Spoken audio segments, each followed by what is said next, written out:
Think before you speak, how to avoid embarrassment and build confidence with ADHD. Hi friends, I'm Caroline Maguire, and if you have ever blurted something out in a conversation and immediately thought, oh, why did I say that? You are not alone, and I completely have done this a million times. And if you've spent the rest of the day spiraling in embarrassment or shame about it, then this video is for you. Today we're talking about the phrase, think before you speak.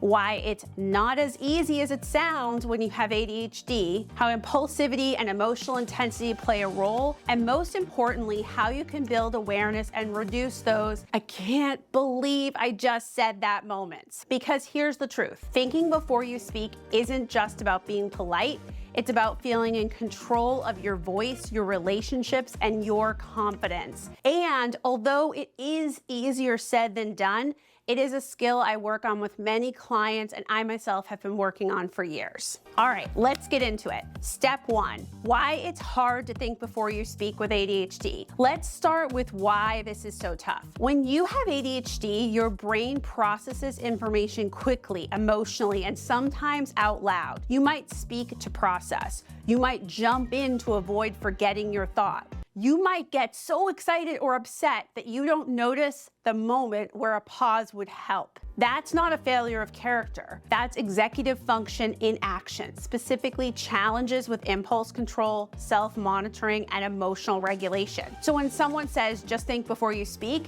it can feel dismissive, like if I could, don't you think I would? That's why shame often follows those moments. Not because you meant harm, but because your words came out before your brain caught up. And because I think for many of us over our lifetime, we have heard think before you speak so often, and it has become something that we're frustrated by because the message we're being sent as children is, you can do this, you just are willfully ignoring it, which is not the truth. Brain science has really caught up, and I want to remove the shame factor here. When you were a kid and you didn't think before you spoke, you couldn't think before you spoke. If you could have, you would have. Step two, the emotional fallout and why shame takes over. Those impulsive moments, whether it's oversharing, interrupting, saying something that lands wrong, or just blurting and not thinking before you speak, can trigger deep embarrassment.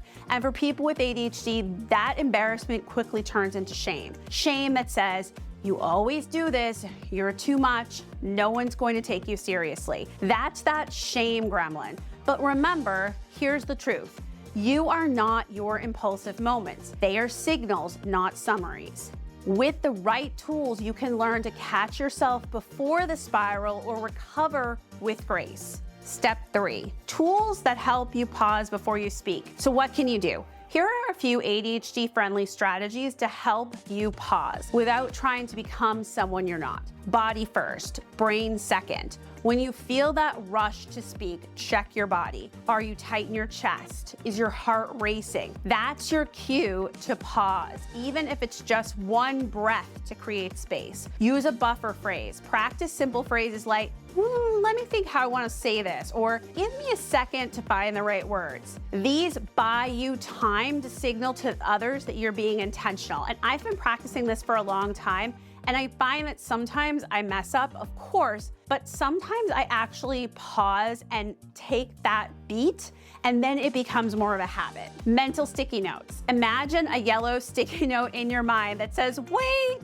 jumping in. Visual anchors can help your brain slow down just enough to check in. Name your patterns. Start noticing when and where you are most likely to speak impulsively. I've been doing this a long time, and one of the things I notice is that these patterns, when you're nervous, excited, triggered, emotional, all those things can be detected, and that really helps you. So that if I'm in a social situation and I know that I am very emotional or I am angry, I am a little more guarded and I take those pauses, or I center myself before I'm in that situation to try to process those emotions so that they are not dominating me and making me more impulsive. Awareness is the first step to self-regulation.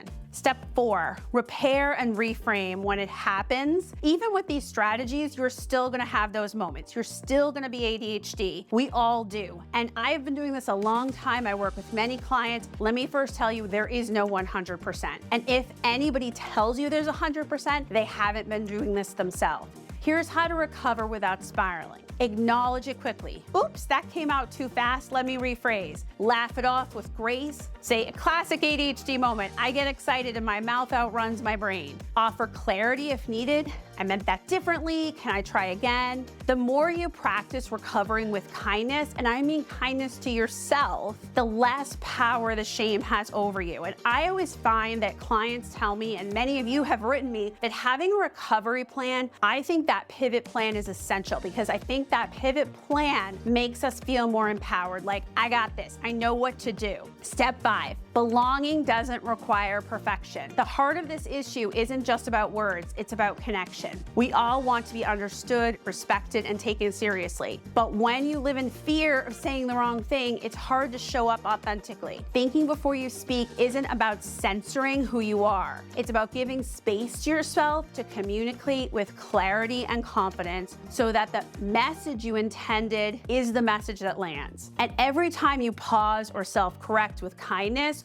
or let go of a moment that didn't go perfectly, you're building trust with yourself. That's why I like those pivot plans. Just having that pivot plan builds trust with myself. I know I have it in my back pocket if I need it. That's the kind of thinking that matters most. Okay, if you have ever felt embarrassed by something you said, I hope you know this. You're not broken, you're not alone. ADHD affects how we communicate, but it doesn't mean we can't learn, grow, and build habits that support us. Drop a comment and let me know what helps you pause before speaking, or what else do you need to know about this topic in order to be the person you want to be and in order to cope with self-regulation struggles that you might have. Thank you to everyone who watched to the end, and thank you to everyone who's been watching this channel. Please like this video, share it, and subscribe to my channel. We are getting bigger, but we have a little ways to go with the YouTube algorithm to please them and be where we need to be. So please, everything you do really helps. Bye, friends.